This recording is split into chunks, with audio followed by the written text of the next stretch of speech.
Noah 16. Rihanna 39. Chad 40. Ginger 83. Perry 17. Marty 48.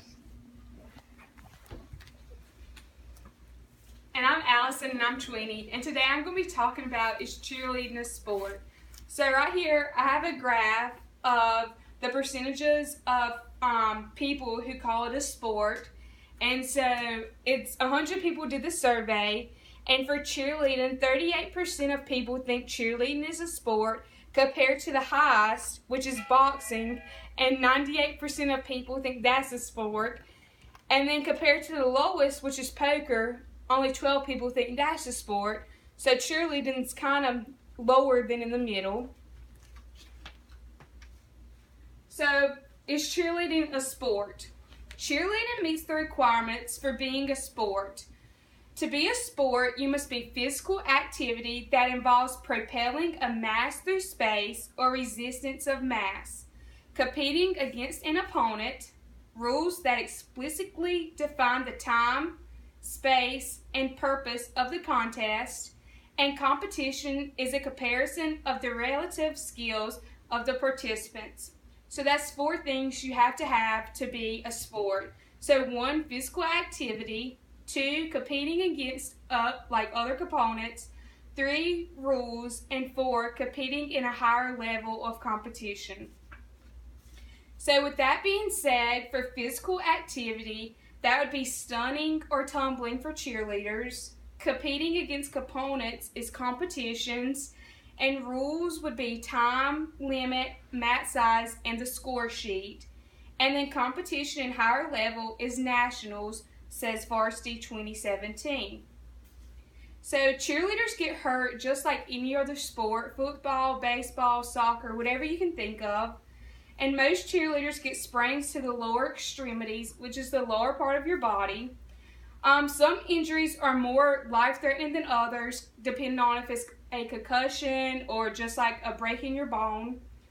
And cheerleading is considered the most dangerous sport, says 2017 Star. So 96% of all concussions are caused by stunts during both practice and competitions. 66% of injuries in cheerleading can be devastating injuries such as injuries to the spine, spinal cord, brain, and also skull or spine fractures, says Star 2017. 16,000 cheerleaders get injured in cheer-related accidents, more than any other sport. Stunts account for 42 to 60% of all injuries during practice, competitions, or like just cheering on the sideline. What is the definition of sport? Athletic activity requiring skill or physical ability and often of a competitive nature.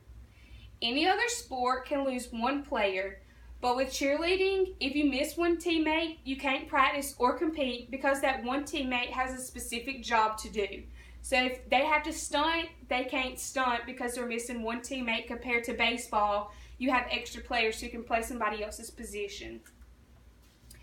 Each routine has to be 2 minutes and 30 seconds of non-stop straight work. Just like volleyball or other sports, you have certain time to do it and play the game, but you can't exceed the time limit unless you're tied. Cheerleaders have to have a lot of determination, commitment, skill, and much more, or you'll end up hurting a teammate without even trying. So cheerleaders prepare before cheering, competitions, and even practice just like any other sport. Cheerleaders have to work out to get stronger, to throw people in the air and hold them in the air. Cheerleaders also practice every day, just like football, baseball, volleyball, and any other sport you can think of. Also, cheerleaders have to stretch to get loose, just like any other players, because you don't want to pull something. They have to run a lot, says Varsity 2017, to get their legs going so they can be ready to hold people in the air. And teammates are also combined with boys and girls, like is different than like football being all boys or volleyball being all girls, and they all matter during practice and competitions. So is cheerleading a sport to you now? It is to me. Mom, you had